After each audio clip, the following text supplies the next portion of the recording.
प्रथमतः मी सर्वांना 15 वर्ष हार्दिक शुभेच्छा देतो आणि उन्नती सोशल फाउंडेशनने आताच्या रॅलीचं स्टार्ट जे आहे ते उन्नती सोशल फाउंडेशन ऑफिस पिंपळे सौदागर आणि मुखाई चौकापासून परत रिटर्न उन्नती सोशल फाउंडेशन हा असा टोटल 20 ते 21 किलोमीटरचा अंतर आहे आणि त्या 20 किलोमीटरमध्ये आपण तिरंगा रॅली दरवर्षी करीत असतो। काय नेमके याच्या मागची संकल्पना आहे? प्रत्येक वर्षी तुम्ही हा उपक्रम राबवत असता, नेमकं काय संदेश द्यायचा आहे? मला एकच संदेश द्यायचा आहे की आपण एक तर पर्यावरणाचं रक्षण केलं पाहिजे, म्हणून आपण एक सायकलचं एक त्याच्यातून एक माध्यम आहे की जास्तीत जास्त सायकलला वापर केला पाहिजे। आता तुम्ही बघता ट्रॉफिकचा प्रश्न खूप आहे आपल्या शहरामध्ये, तर सायकल आपण जर जवळ काम असेल 1-2 किलोमीटरवरती तर आपण सायकल नेऊ शकतो, तर आपण त्या सायकलमधून असं सायकल घेऊन जाऊ शकतो। आपण प्रदूषणाला आपण थोडंसं कुठंतरी आळा घालण्याचा आपण तो प्रयत्न आहे आमचा तो, आणि आपण कमीत कमी 1.5 लाख आता आपण सीट्स म्हणजे आपण बेवाटप करतो, दरवर्षी करतो आम्ही। आता गेल्या वर्षी 1 लाख केले, ह्या वर्षी 1.5 लाख केले, तर ह्या 1.5 लाख बॅनचं असं आमचं आहे की आता आपण सायकल पट्टो कमीत कमी 40-50 किलोमीटर सायकल चालली जात, मग ते कुठंतरी थांबले चहा पाणीसाठी जर थांबले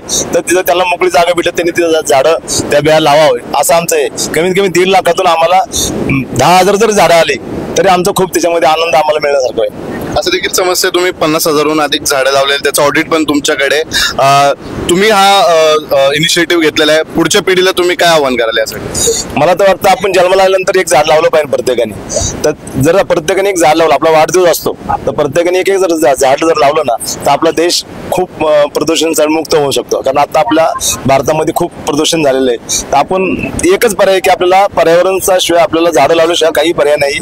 आपलं स्वतंत्र आपण मिळालं आपल्याला, पण आपण खरं स्वतंत्र आपण ते स्वतंत्र मिळालेले 15 वर्ष आपल्याला सोन्यासारखा आपला देश आहे, तर ते सोन्यासारखा देश ठेवण्याकरता आपल्याला एकच काम करायला लागेल, झाडं लावावं लागतील आणि आपलं रक्षण करायला लागेल देशाचं।